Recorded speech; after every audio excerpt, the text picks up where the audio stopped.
Irmãos, acham mesmo que esses embaracinhos vai deter a nossa vida? Que esses probleminhas, alguém que nos olha com a cara torcida, alguém que está mal-humorado, passou e não nos deu a paz do Senhor, alguém que não vigiou e falou mal de mim, isso vai deter minha caminhada? Eu tenho, antes de tudo, um compromisso com Deus. Eu estou nas regiões celestiais em Cristo Jesus, meu Senhor. Como que a gente vence essas dificuldades? Aprofundando o nosso conhecimento na palavra de Deus. É significativo Jesus dizer: ó tardos e nécios para crer em tudo que diz os profetas.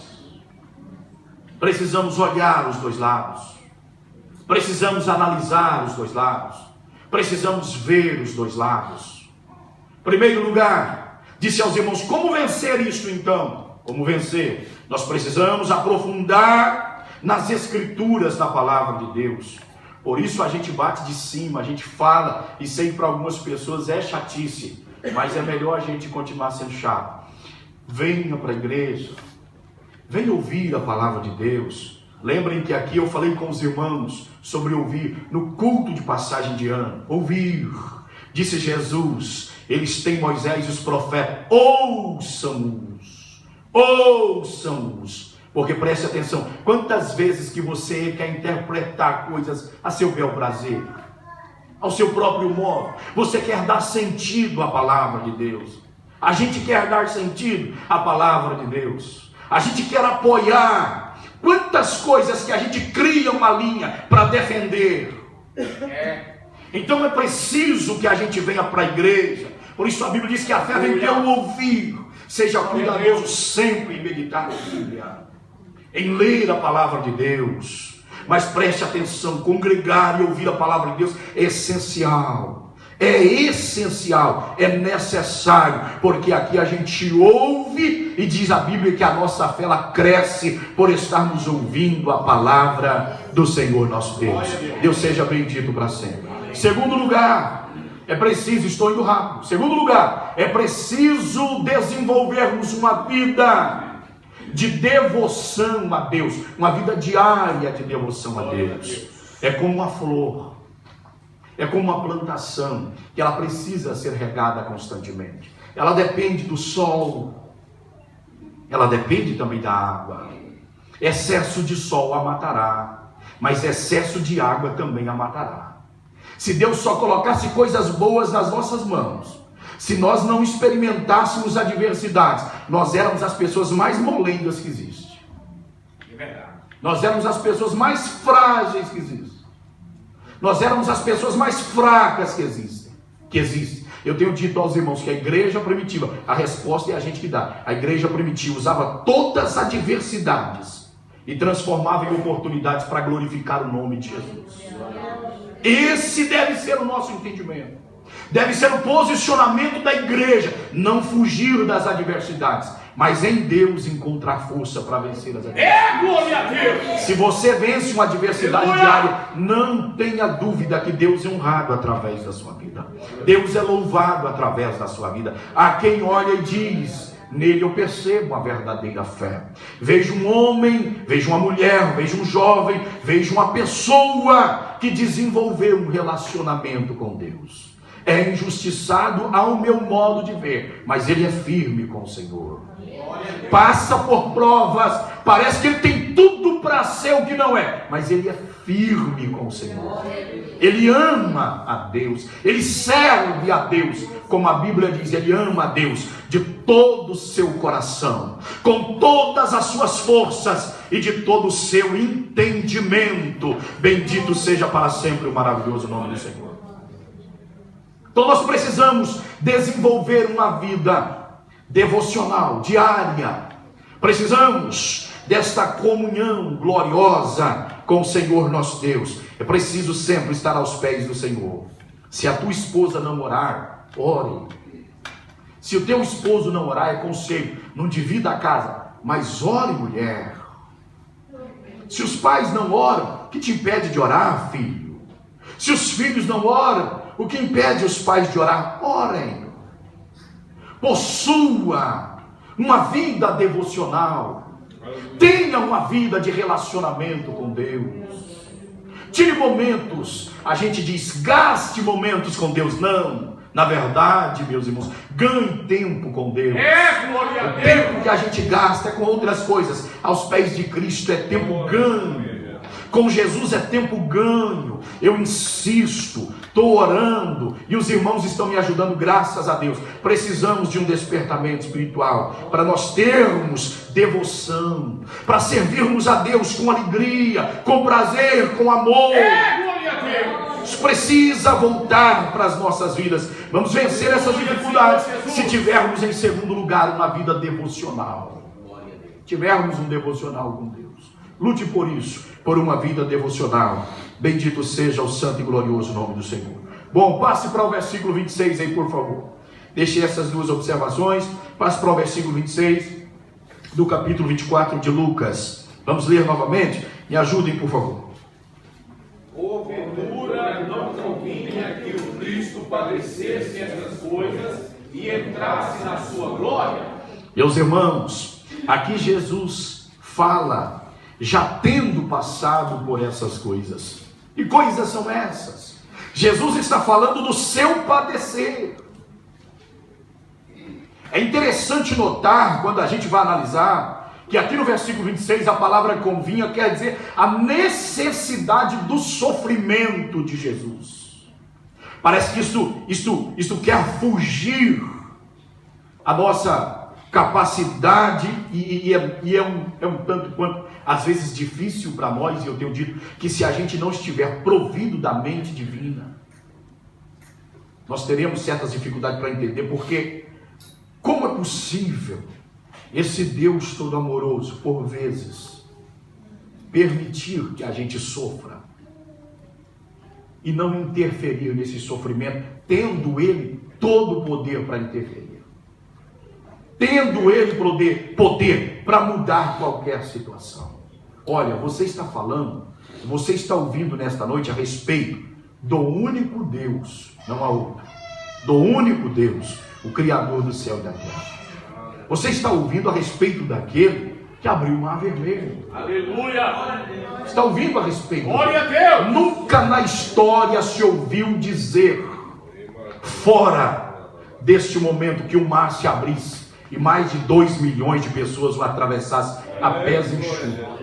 E depois os que vêm atrás, montados em cavalos e carruagens, são atolados, são mortos em pleno mar. Nunca se ouviu dizer, nunca se ouviu dizer que rocha deu água em pleno deserto. Nunca se ouviu dizer que águas amargas se tornaram doces, porque um homem ouviu o Senhor dizer, lança esse lenho sobre a água, e ele pegou um pedaço de pau, arbusto, e lançou sobre a água, e toda a água se tornou doce. Águas amargas. Nunca se ouviu dizer, Meu Deus, que águas mortas com um bocado de sal lançado na sua nascente se tornassem águas boas para os de Jericó. Nunca se ouviu dizer na história. Quem é que vai explicar isso? Estou falando a respeito desse Deus, mas esse Deus, detentor de todo o poder, vê-nos às vezes passando por lutas, dificuldades, e não interfere na situação, não muda o quadro, não cessa o sofrimento. Como que a gente consegue conciliar que Ele é bom? Por vezes isso quer dar nó na nossa cabeça, na nossa capacidade de pensar. Então por isso eu preciso urgentemente aprofundar no conhecimento da palavra de Deus. Eu preciso urgentemente ter uma vida de devoção com Deus, para que eu o conheça naquilo que Ele se deixa revelar, para que eu confie nele, para que eu deposite nele a minha fé de que no final o melhor acontecerá. Olha o que a Bíblia diz em Romanos para nós. A Bíblia diz em Romanos para nós. Nós sabemos, isso não é teórico, sabemos que todas as coisas contribuem para o bem daqueles que são chamados, que amam a Deus e são chamados segundo o seu propósito. Mas é todas as todas elas contribuirão, de uma forma ou de outra, mais cedo ou mais tarde, a gente entende, elas contribuíram para o bem da minha vida, para o bem da minha família, para o bem da obra do Senhor. Não houve perdas, mas houve ganhos. Bendito seja para sempre o maravilhoso nome do Senhor. Se você não entende isso, se eu não entendo isso, você então frustra, você deixa de ler a Bíblia, você deixa de congregar, você pensa que o pastor é um contador de mentira, que o pastor disse e as coisas não aconteceram. Você vai pensar que o seu líder te enganou. Você vai pensar que você perdeu o seu tempo de estar na igreja. Você vai pensar que o melhor é ser crente em casa, como tem uma meia dúzia por aí sendo crente em casa. Quando eu digo meia dúzia, 1 milhão. Só para vocês não assustarem muito. Tem essa turma por aí. As pessoas vão pensar isso. Aí o que vai acontecer? Os templos vão esvaziar. Os templos esvaziando.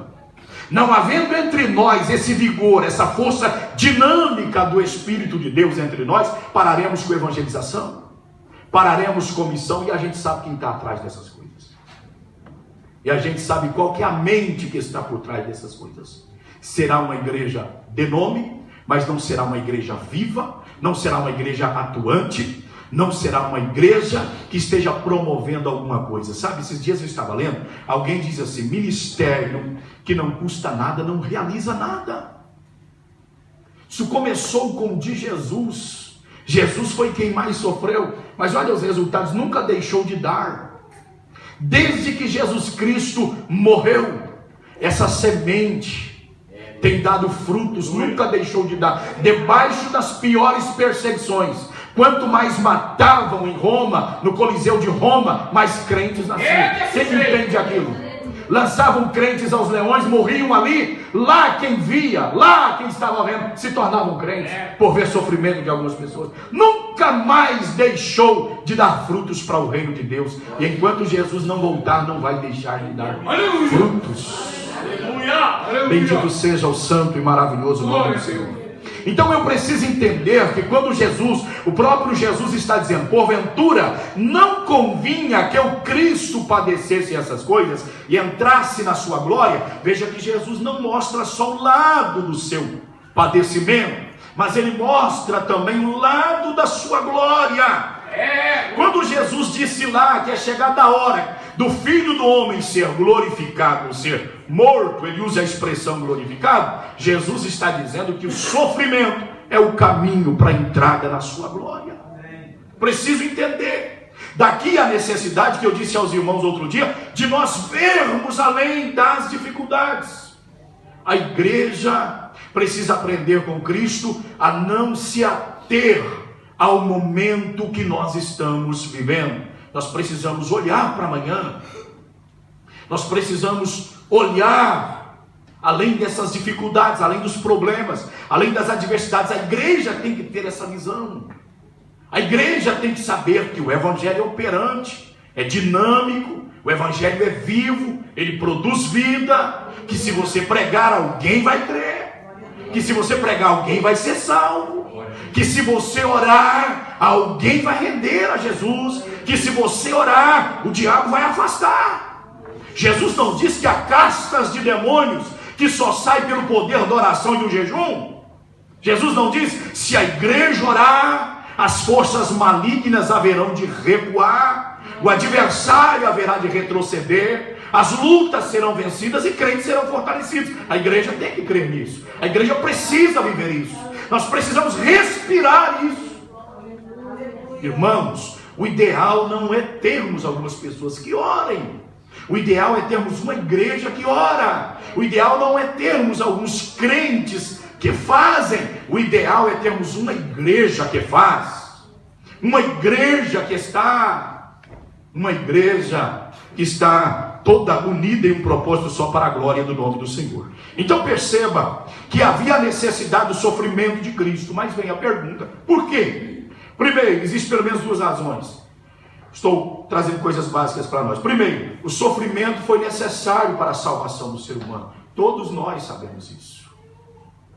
A questão é que às vezes nós não vamos lá na Bíblia de uma forma meticulosa examinar isso. Por que que Cristo sofreu? Por que que Cristo teve que padecer? Por que Jesus não salvou esse povo com o estalar do dedo? Olha, a Bíblia diz, irmãos, ainda hoje, o Tiago, meu filho, estava mostrando um vídeo que eu achei muito interessante, que eles fazem aí, eu não sei como é que fala, essa forma que faz, como é que é isso?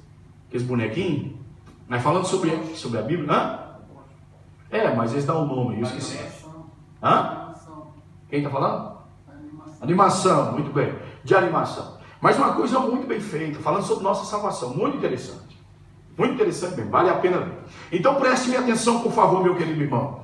Quando nós analisamos Cristo, a Bíblia vai mostrar para nós, e às vezes nós não vamos lá analisar de forma meticulosa para a gente entender. Ora, como esse vídeo falava, Cristo não é o Cordeiro que foi morto antes da fundação do mundo?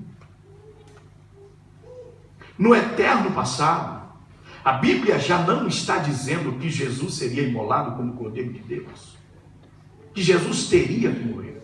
Antes que o homem pecasse, a Bíblia não está dizendo que Cristo entregaria a sua vida para salvar-nos dos nossos pecados. A Bíblia está dizendo. Antes que houvesse o homem, diz a Bíblia, Cristo é o Cordeiro de Deus que foi morto antes da fundação do mundo. Há um planejamento de Deus. Há um plano de Deus. Você vai para o capítulo 9 de Hebreus, versículo 22, não está necessariamente referindo a Cristo, mas você vai entender o que a Bíblia quer dizer. A Bíblia diz lá, ora, sem derramamento de sangue não há remissão de pecados. Havia necessidade que o sangue fosse derramado. Isso já foi tipificado quando Adão e Eva pecaram.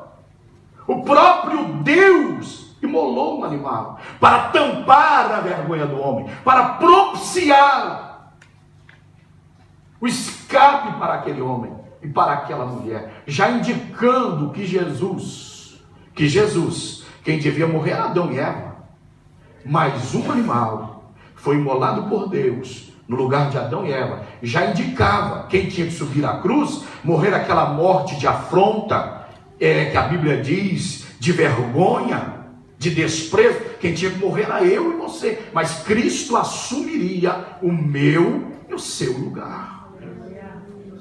Cristo assumiria o nosso lugar. Cristo levaria sobre si os nossos pecados, e não só os pecados, diz a Bíblia, as nossas dores. Diz a Bíblia que ele foi ferido de Deus, moído pelas nossas iniquidades. Não foi um atropelo, não foi porque eles decidiram, vamos fazer assim com Jesus, foi porque estava predito. Então, quando Cristo está lá no Calvário, se não se analisam, tudo a gente sabe que vai segundo o que está determinado por Deus, segundo o plano divino. Eu sei muito bem disso, mas preste atenção. O ideal é que estivessem providos de tudo que os profetas disseram, a olhar para o Cristo e dizer, verdadeiramente o que Isaías falou está cumprindo na vida dele. O que está acontecendo com ele está cumprindo na vida de Isaías, na vida dele. Mas ao olhar para ele, meus amados e queridos irmãos, ó quantos que menearam a cabeça, ó quantos que disseram, não pode ser ele o filho de Deus. Como esse homem é o filho de Deus? Morrer uma morte tão vergonhosa dessa? Isso é escândalo, isso é ultrajante, isso é vergonhoso. Ó quantos olharam para ele e disseram, nele não pode estar a vida. Ele não pode ser o que dizia ser o Messias, o escolhido. Faltou-lhes o entendimento que Cristo veio para esta hora, que Cristo veio para salvar os pecados. Faltou compreender o que a Bíblia diz. Eu queria que você voltasse, veja bem, ao livro do profeta Isaías, rapidamente, por favor, no capítulo 53.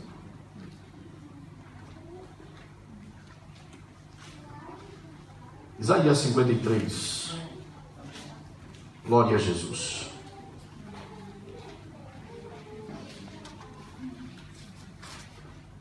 Glória a Deus. Amém? Amém. Os irmãos podem ler o versículo 10, todos?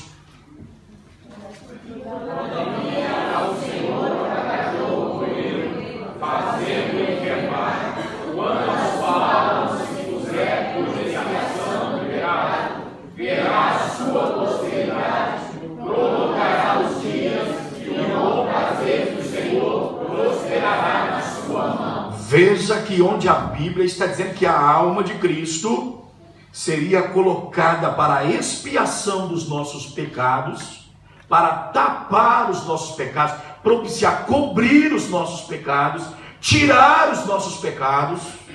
Preste atenção, não termina aqui, meus amados irmãos, com um fim triste. Olha o final do versículo dizendo que o bom prazer do Senhor prosperará na sua mão. Está indicando a vitória na morte de Jesus na cruz do Calvário.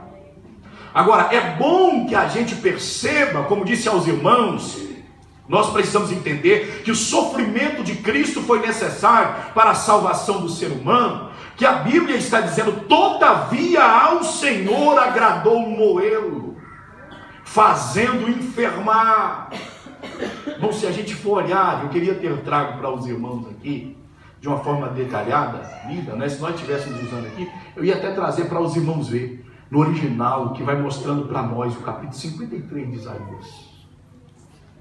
Para nós percebermos, por que a Bíblia fala que ele foi subindo como um renovo perante ele, e como raiz de uma terra seca, não tinha parecer, nem formosura.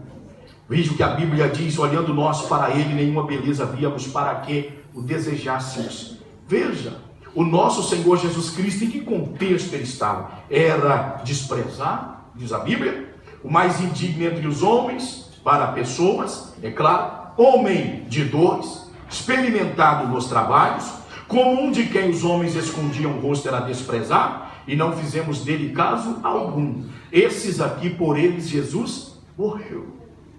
Por eles Jesus subiu naquela cruz. Por eles Jesus enfrentou esse momento. Por eles Jesus encarnou. Por mim, por você, por nós que estamos aqui nesta noite. A Bíblia prossegue dizendo, verdadeiramente ele tomou sobre si as nossas enfermidades, e as nossas dores levou sobre si, e nós o reputamos por aflito, ferido de Deus e oprimido. Mas ele foi ferido pelas nossas transgressões. A Bíblia está dizendo que devido aos meus muitos pecados, as minhas muitas transgressões, as nossas transgressões, o nosso Senhor Jesus Cristo, ele foi ferido, ele foi moído pelas nossas iniquidades.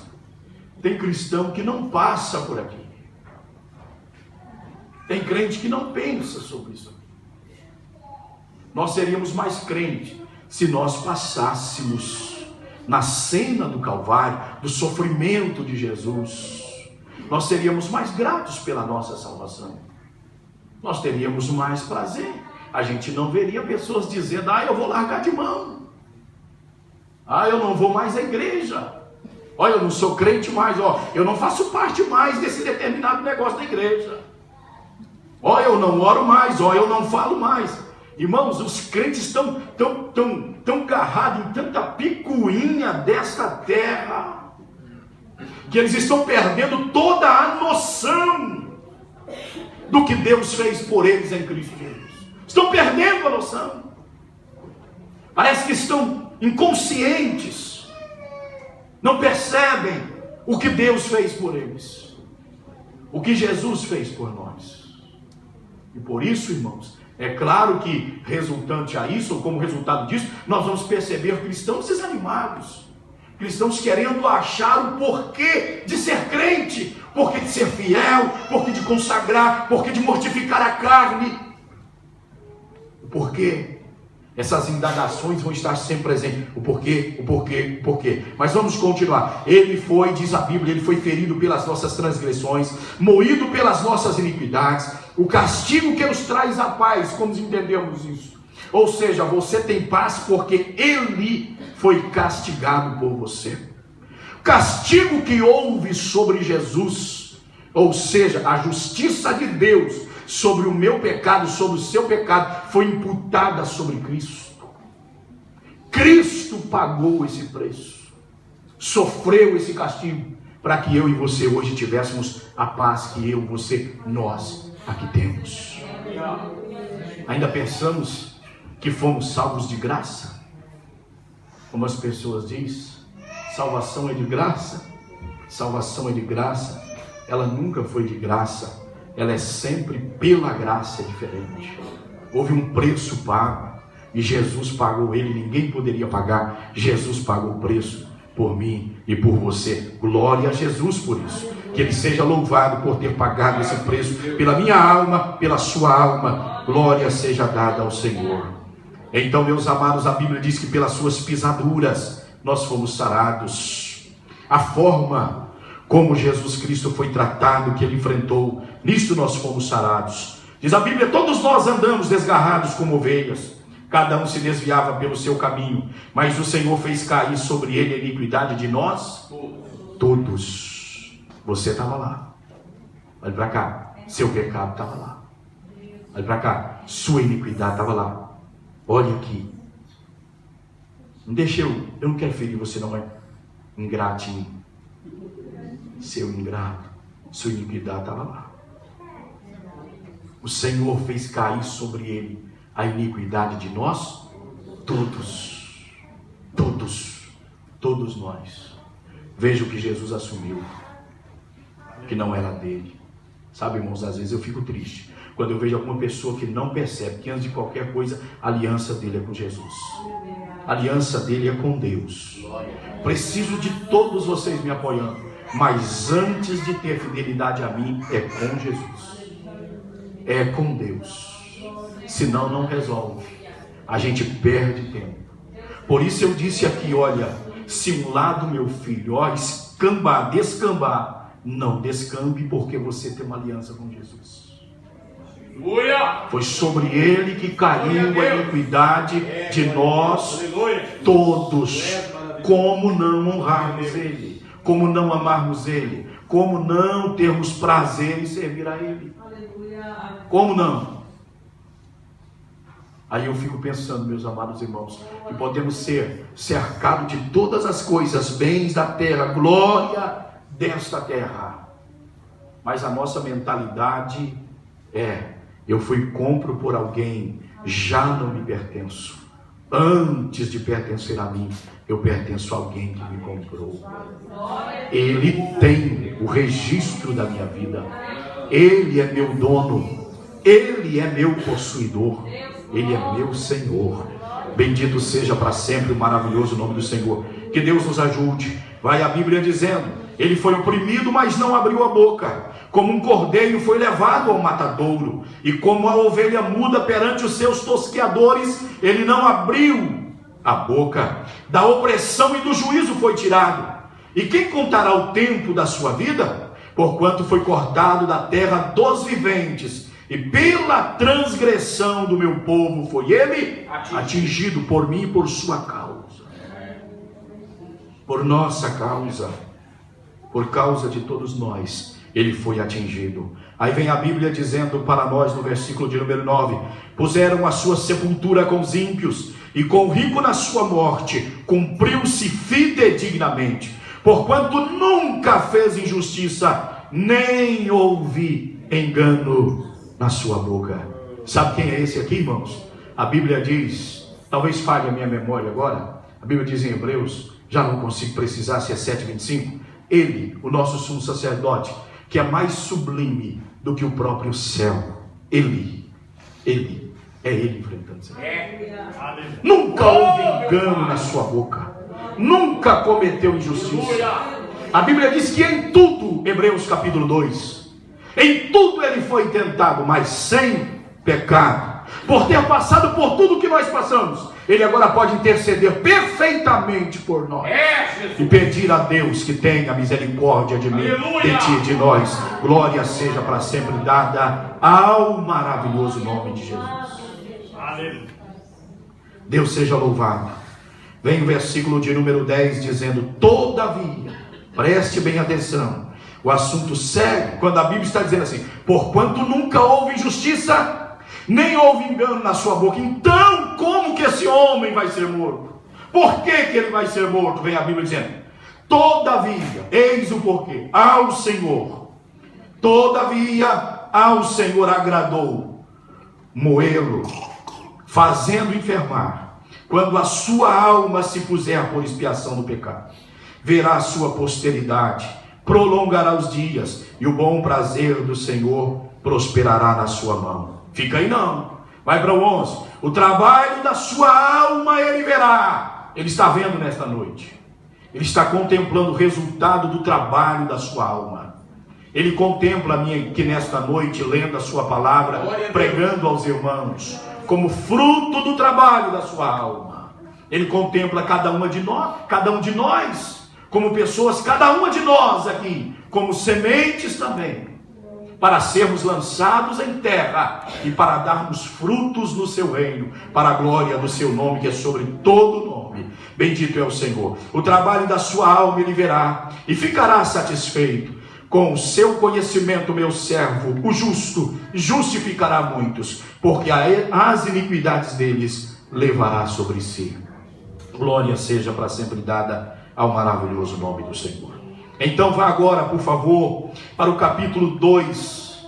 Eu já tenho que parar, mas corre lá. Hebreus, por favor, capítulo 2. Hebreus capítulo 2, versículo de número 14 e o versículo de número 15. Enquanto os irmãos procuram, como o tempo já foi, deixa eu ler. E visto como os filhos participam da carne e do sangue, também ele participou das mesmas coisas, para que pela morte aniquilasse o que tinha o império da morte, isto é, o diabo, e livrasse todos os que, com medo da morte, estavam por toda a vida sujeitos à escravidão. Porque Jesus Cristo morreu, visto que nós participamos da carne e sangue, ele teve que também, para libertar-nos dos nossos pecados, participar das mesmas coisas, passar pela morte, para pela morte aniquilar o que tinha o império da morte. Jesus deferiu um golpe certeiro na cabeça de Satanás na cruz do Calvário, quando ele bradou: Pai, está tudo consumado. Glória seja para sempre dada ao maravilhoso nome do Senhor. E a Bíblia segue dizendo: e para livrar a todos que com medo da morte estavam por toda a vida sujeitos à servidão. Nenhum de nós quer morrer, nenhum de nós queremos morrer, mas preste-me atenção, nós não estamos mais sujeitos à servidão. Quem morre em Cristo Jesus morre na esperança de ser despertado um dia em um corpo glorificado e estar para sempre com o Senhor. Você está me entendendo, meu irmão? Jesus morreu, seu sofrimento foi necessário para a salvação do ser humano. Em segundo lugar, a gente vê na próxima semana, era o caminho para a sua glória. Nós chegamos lá na próxima semana, se Deus permitir. Deus abençoe a sua vida em nome de Jesus. Se coloque de pé, por favor.